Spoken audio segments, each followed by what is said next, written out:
I know the iPhone 14 launch event is still quite a long time away. However, the first information appeared on the network about how the main flagship of Apple in 2022 will look like. Now I will tell you about the details. Greetings to everyone, my name is Ososnan, and before we start, I suggest you subscribe to my channel and ring the bell. Let's discuss the news.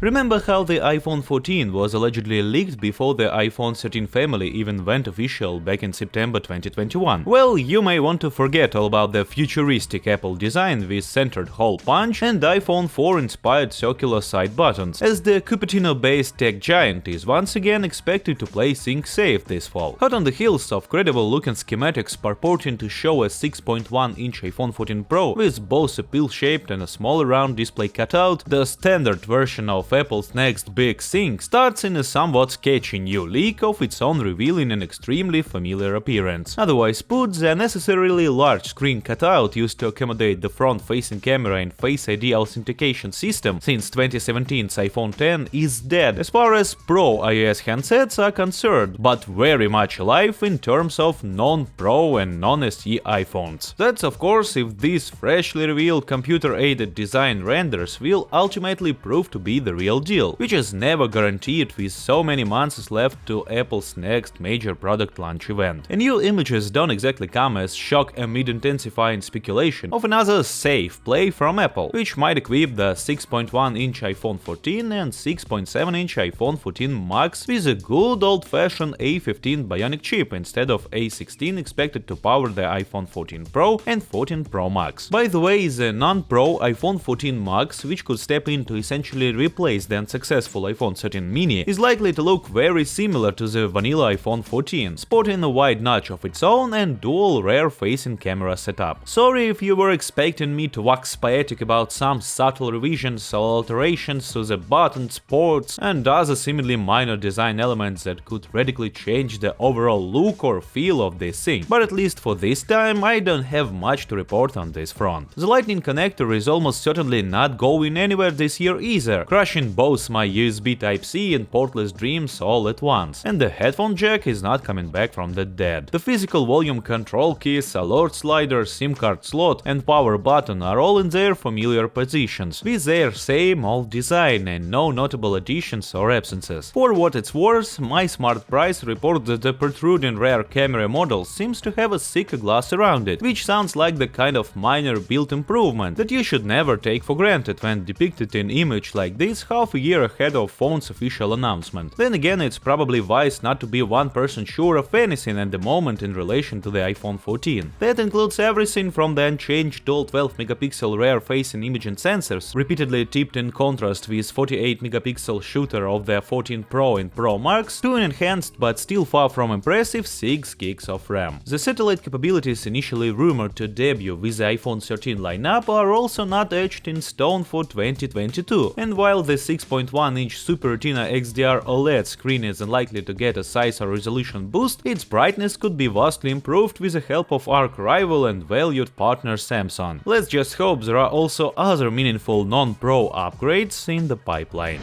So, do you plan to upgrade to the new iPhone 14 this year? And if so, which model do you find the most interesting? Your answers, as always, you can leave in the comment section below. I will definitely read everything, and I will answer the most interesting comments and give hearts from the channel. If this video seemed interesting to you, do not forget to give it a thumbs up, subscribe to my channel and ring the bell. My name is still Ososnan, and I'll see you guys in the next one.